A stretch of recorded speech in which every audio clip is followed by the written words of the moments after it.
ਸਤਿ ਸ਼੍ਰੀ ਅਕਾਲ ਜੀ, ਸਵਾਗਤ ਹੈ ਜੀ ਅੱਜ ਦੀ ਨਵੀਂ ਵੀਡੀਓ 'ਚ। ਅੱਜ ਬਾਈ ਆਪਾਂ ਨੇ ਵੀਡੀਓ ਪਾਈ ਸੀਗੀ ਫੋਰ ਟਰੈਕਟਰ ਦੀ। ਪਹਿਲਾਂ ਅੱਜ ਉਹ ਹੋ ਗਿਆ ਸੇਲ ਤੇ ਕਰਾਉਣੇ ਗੱਲਬਾਤ ਵੀ ਕਿੱਥੇ ਗਿਆ ਟਰੈਕਟਰ, ਹਨਾ। ਅੰਕਲ ਸਤਿ ਸ਼੍ਰੀ ਅਕਾਲ ਜੀ। ਅੰਕਲ ਦੱਸੋ ਵੀ ਟਰੈਕਟਰ ਤੇ ਕਿਹੜੇ ਏਰੀਏ 'ਚ ਗਿਆ ਟਰੈਕਟਰ। ਅੰਕਲ ਨਾਲ ਕਰਾ ਪਹਿਲਾਂ ਤਾਂ ਗੱਲ, ਮਾਈਕ ਮੂਹਰੇ ਕਰ ਦਿਓ।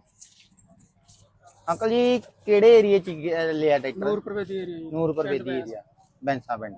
ਠੀਕ ਆ ਜੀ। ਤੇ ਤੁਹਾਨੂੰ ਕਿਵੇਂ ਲੱਗਿਆ ਟਰੈਕਟਰ ਜੀ? ਵਧੀਆ ਠੀਕ ਲੱਗਿਆ? ਠੀਕ ਚਲਾ ਆ। ਕੇ ਪਤਾ ਲੱਗੂਗਾ ਜੀ।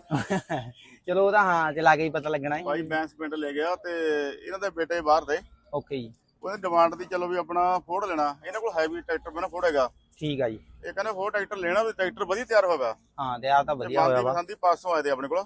ਓਕੇ ਜੀ। ਤੇ ਫਿਰ ਇਹਨੇ ਕੱਲ ਵਰਖਾ ਪੈਣ ਕਰਕੇ ਫੱਜ ਦਾ ਟਾਈਮ ਲਾਤਾ। ਠੀਕ ਆ ਕਹਿੰਦੇ ਜੀ। ਸਾਡੇ ਕੋਲ 11 ਦੇ ਲਗਭਗ ਆਵਾਂਗੇ। ਓਕੇ ਓਕੇ ਜੀ। ਚਲੋ ਪਾਰਟੀ ਬਹੁਤ ਵਧੀਆ, ਸੌਦਾ ਆਪਣਾ ਹੋ ਗਿਆ।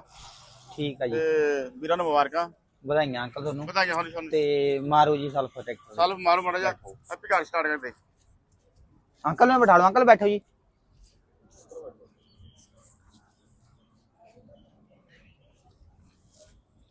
ਵੀ ਭਾਈ ਟਰੈਕਟਰ ਬਹੁਤ ਰੀਜ ਨਾਲ ਤਿਆਰ ਹੋਇਆ ਪਤਾ। ਹਾਂ ਟਰੈਕਟਰ ਦਾ ਬਹੁਤ ਫੁੱਲ ਘੈਂਟ ਆ। ਪਾਵਰ ਸਟੀਅਰਿੰਗ ਦਾ, ਬੰਦ ਬ੍ਰੇਕਾਂ ਵਾਲਾ ਦਾ।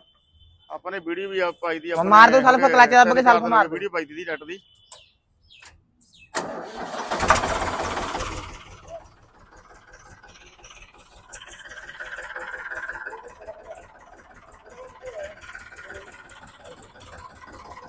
ਬਸ ਕਲਚ ਦਾ ਤੋੜ ਲਓ ਜੀ ਮਾੜਾ ਜਿਹਾ।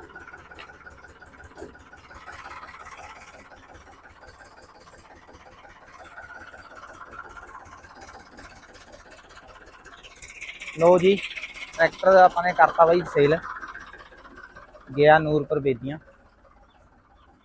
ਧੰਨਵਾਦ ਜੀ।